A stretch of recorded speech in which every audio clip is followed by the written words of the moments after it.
With this video, we start the study of the course Mechanics of Materials. This subject is also known as Strength of Materials or Mechanics of Deformable Solids.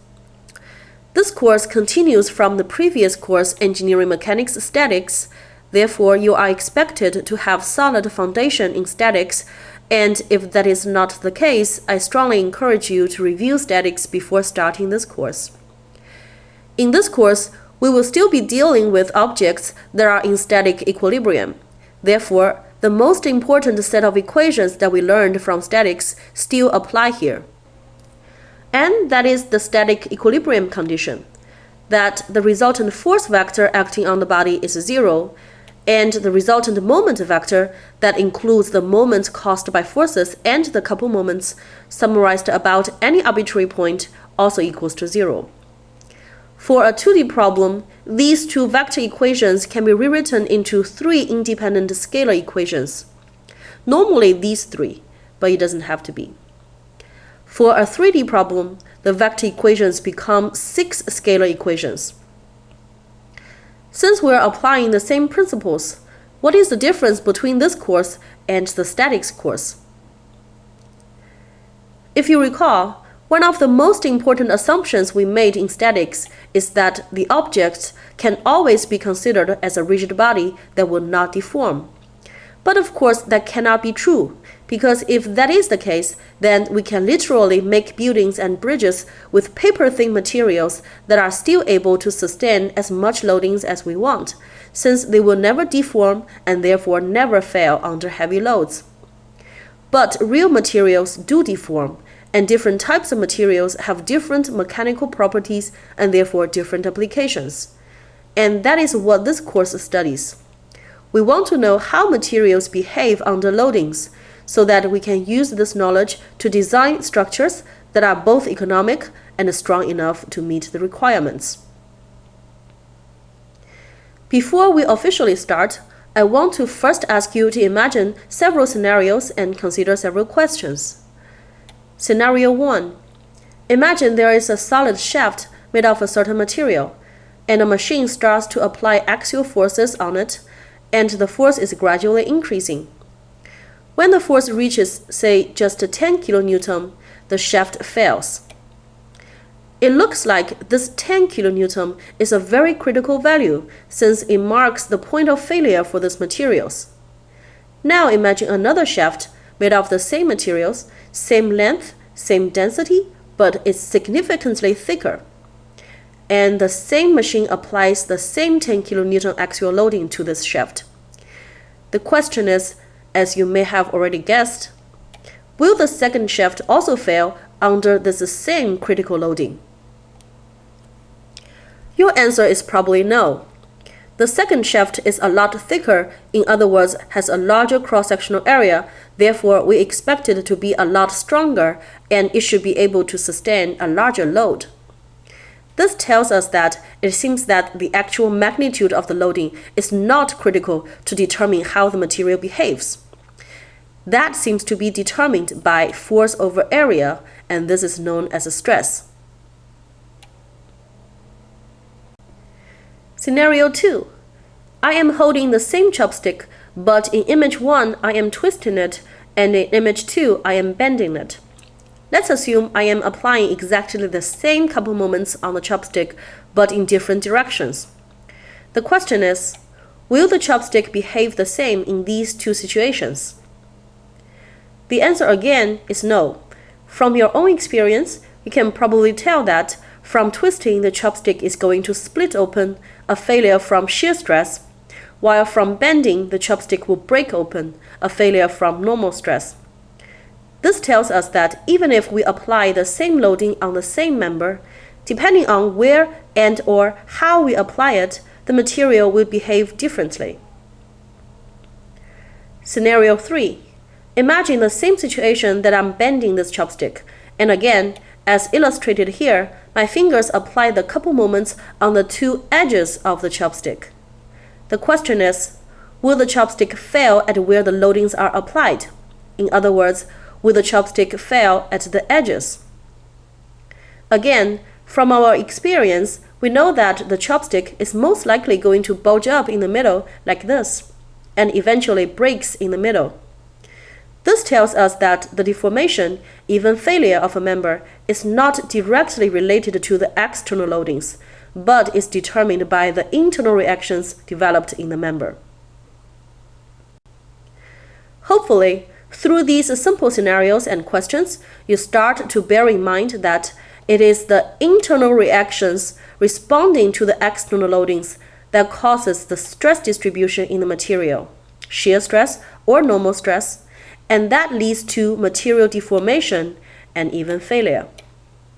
This understanding is crucially important in the study of this course. Now I would like to give you a general overview of this course. It might seem to you that in this course we are going to cover a lot of information, so I hope this overview can serve as an outline so it will be clear to you in terms of what skills you are expected to obtain and what kind of problem you are expected to solve after you complete this course. Normally we will start with a structure with given loading information. Then we need to determine all the external loadings, which normally means that we need to solve for the unknown support reactions. The support reactions are also external, if you recall. And then we need to determine the internal reactions in the member. Sometimes you only need to apply the method of sections once or twice if a specific location is given. But you might also need to make the internal reaction diagrams like shown in these two images to determine where the maximum internal reactions occur. By the way, you should have learned all these in the course of statics, so if your skills are rusty, you should review statics. From statics, we also learned that there are 4 types of internal reactions. Like shown in this image, along the axial y-axis, we have a normal force N and a torsional moment T. And along each of the x and z axes, we have a shear force V and a bending moment M. So overall, there are 6 components. As you will learn in this course, these different internal reactions cause different stress distributions in the member, and usually the stresses are combined. In the simplified analysis that we will learn in this course, normal force and bending moment both cause normal stress sigma, and torsional moment and shear force both cause shear stress tau. These equations consist the heart of this course. I want you to pay attention to these equations and notice that how the numerators of all these 4 equations are the respective driving forces, and the denominators are all combinations of geometric parameters such as area, moment of inertia, thickness, etc. And talking about geometric parameters, it is often necessary to do geometric analysis of the cross-sectional area of this member.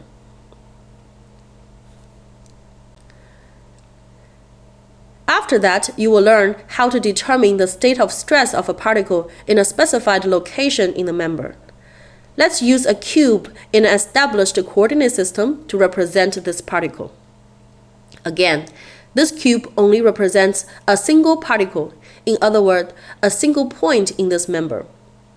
The cube has 6 independent surfaces, top, bottom, front, back, left, and right, and normal stress sigma is always normal or perpendicular to the surface. So there are overall 6 normal stress components along the positive and negative x direction, positive and negative y direction, and positive and negative z direction. And on each surface, there are 2 shear stresses, tau, that are both tangent to the surface. And this is known as the general state of stress.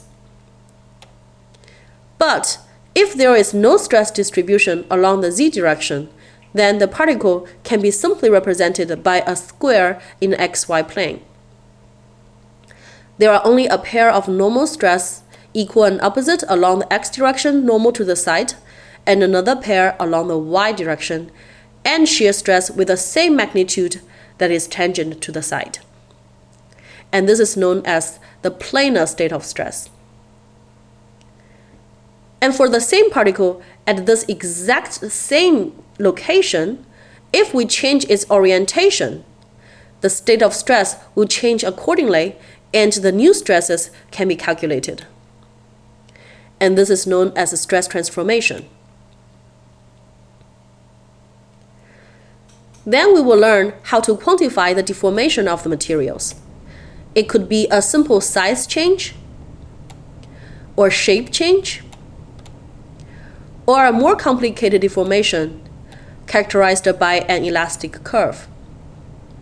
And lastly, with what you will learn in this course, you should be able to design simple mechanical structures that are both economic and sufficiently strong. And that is the general overview of this course. And starting next video, we will be officially studying mechanics of materials. Remember though, the actual stress distribution in real material is very complicated, and a detailed analysis is beyond this course. If interested, you are encouraged to study the more advanced courses such as theory of elasticity or theory of plasticity.